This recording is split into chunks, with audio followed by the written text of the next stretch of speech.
They only need one thing to happen to start to get things going. So Lorenzo, Kane through hell, fired the second base hole. Again, 11-game postseason hitting streak. So now we've got things going on. How about Eric Hosmer? How about 19 postseason RBIs for the Royals, second only to the great George Brett, who was in attendance. He always is. So now 3-1. They're starting to fill it. Runners at the corner, nobody out. Kendrys Morales. Now, this is big. Why was it big? Because Hosmer was running on the play. Look at it again. Price was not happy, but he didn't do anything to hold Hosmer on. So instead of a double play, a run scores, and there's a runner at second base. Up until the seventh inning, lefties were 0 for. In this seventh inning, lefties were 3 for 3 with 3 RBIs. That's Mike Moustakas with the single.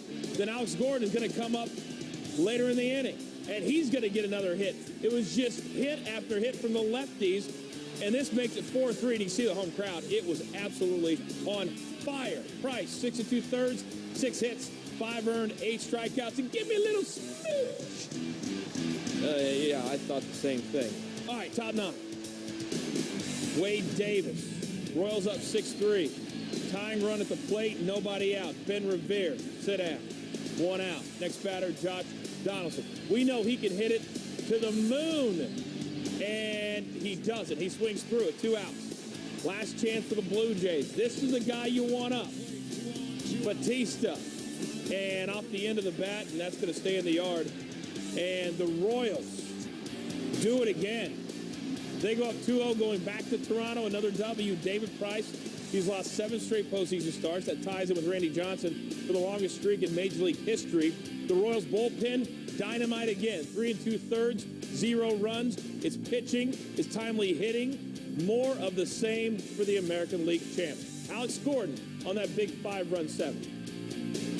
Price is a tough pitcher, and I felt like we needed to catch a break, and Zobrist's ball there, I think, got things going, and then we've seen it before. Once this lineup gets moving, it's one guy after another, and that's what happened, and it was a big 7th inning. You really can't pitch a better game to that point anyway, and I mean, he did a hell of a job. It's just sometimes just that one little crack, like I said, when you're on the road, you open up the floodgates. You don't think it's going to open up to be a 5-run inning, but it did. That's the kind of team they are. You give them a little chance, and they string a few hits together and score runs. You said to look at the video. Looking at the video, looked like there was confusion between you two. Can you explain the confusion? There's no confusion.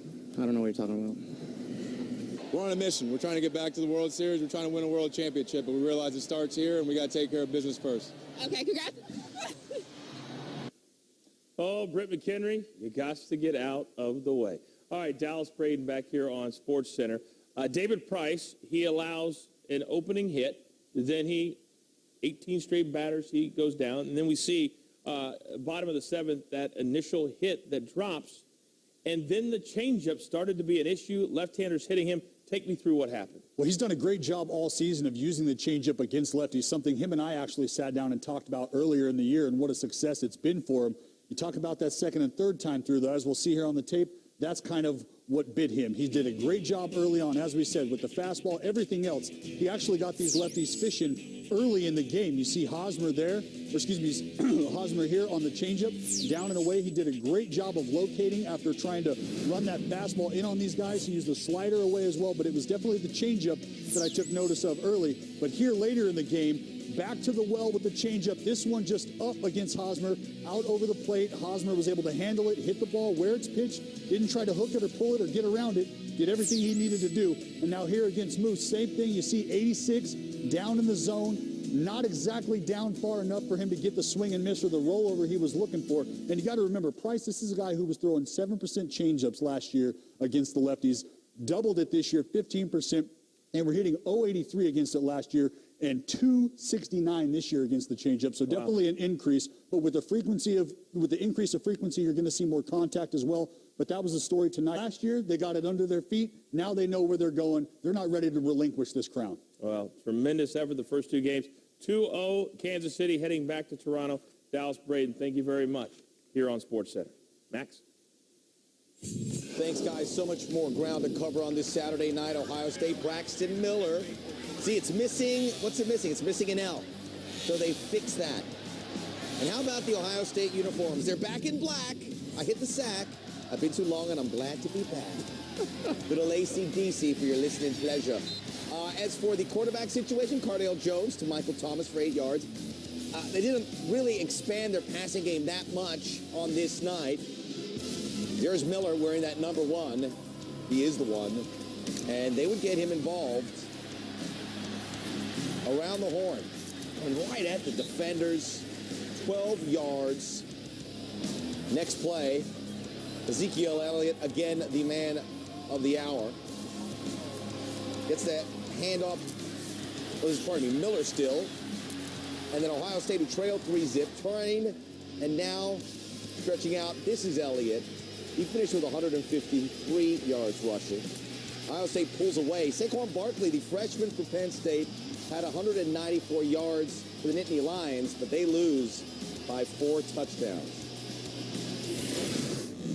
The band is on the field. The 2013 Iron Bowl. This is right with them for most memorable games you'll ever see. When we return, we'll look back at the unbelievable finish in Ann Arbor.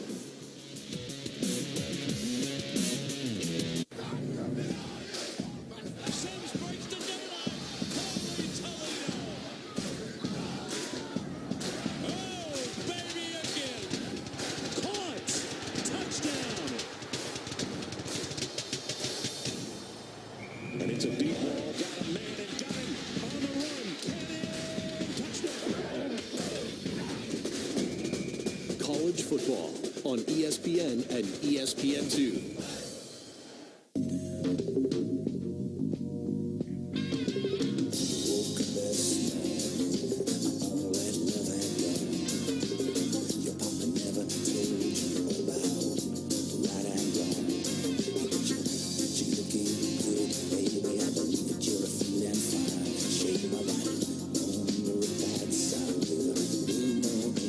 Monday Night Football. Giants, Eagles, live Tuesday on ESPN. The ATP World Tour 1000 continues with the Shanghai Rolex Masters.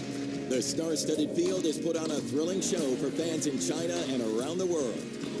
The draw is getting tighter and the action more intense, with a spot in the London finals in play. But first, it's time to crown a champion at the Shanghai Rolex Masters. The men's final, tonight on ESPN2 and ESPN3.com. The stage is set for poker's annual bash. All the usual favorites return.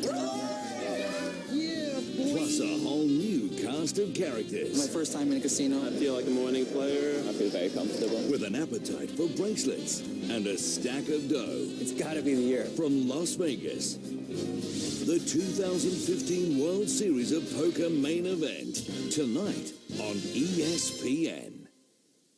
Welcome to October. Before the first final at bats. Before the parades and the pennants.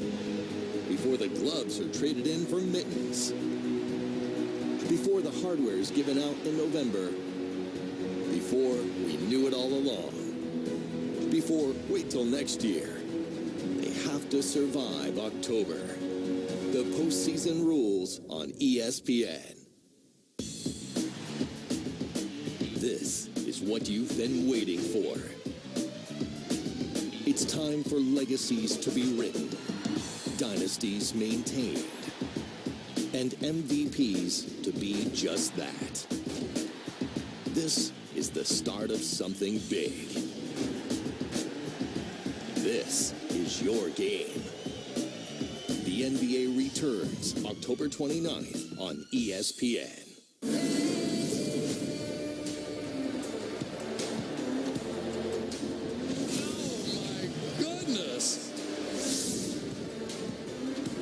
This is sick. Put this to music.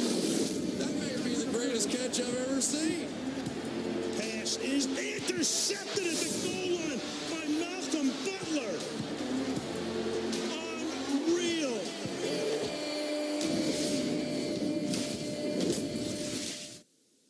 That's careful here. Make sure the snap's on target. Tell your punter to one-step it. Don't take your normal steps. One-step it. Get it out. Whoa, he has trouble with the snap, and the ball is free. It's picked up by Michigan State. Jalen Watts Jackson, and he scores on the last play of the game. Unbelievable. Are you kidding me? The Spartans win again. The Spartans win again. A shocking ending to this rivalry game. He is now a Michigan State legend and in the history books of this rivalry forever. You got to believe, I guess. Unbelievable, unbelievable. For that to happen, that's a higher power taking over right there. What do you say about the last place? It was unfortunate. Well, there are a lot of words other than unfortunate. A lot of people tweeting. Urban Magic Johnson, of course, a Spartan great. Michigan beat my statue, but they couldn't beat the Michigan State football team. Go green, go white. How about Michael Phelps? What just happened? Is that real? All you have to do is kick the ball. Game over. Yeah. Hashtag speechless. True. Dan Gilbert, Cavs owner. We know he's very tight with some people at Detroit guy. Michigan State. Yeah. Besides my kids being born and the day I married my wife, that was hands down the best moment of my life. Of my life. Amazing. Some people feel great. Some people not so good. This game over on ESPN, number 4 Utah getting Arizona State in Salt Lake City, first quarter. 7-zip Utes. Tim White. Oh, boy, he's headed eastbound and down, loaded up and trucking all the way home. 7-7, 100 yards with the LA school struggling. This could go a long way in determining who wins the Pac-12 South. There's Travis.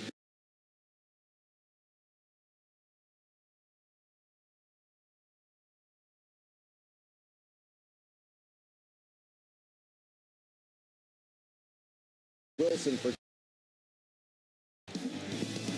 10-7 deficit. Comes a 14-10 lead. That's your score as we are approaching the half in SLC. Back in 2012, Ole Miss and Memphis renewed their football rivalry, which included games in the Bluff City, where Robert Nkemdiche and the Rebels are. Didn't seem like a bad idea back then, but Memphis is really good. Nkemdiche, we know he gets involved in offense, short yardage, 3rd and 1. He's got 4 tires on him, and his head smashes onto the turf, diagnosed with a concussion, would not return. Hugh Freeze has to answer a lot of questions why he's got on offense, because that's where he went down. 3rd quarter, Paxton Lynch, 6 foot 7 inches. We got the heat map going, all sorts of time. Look at that ball.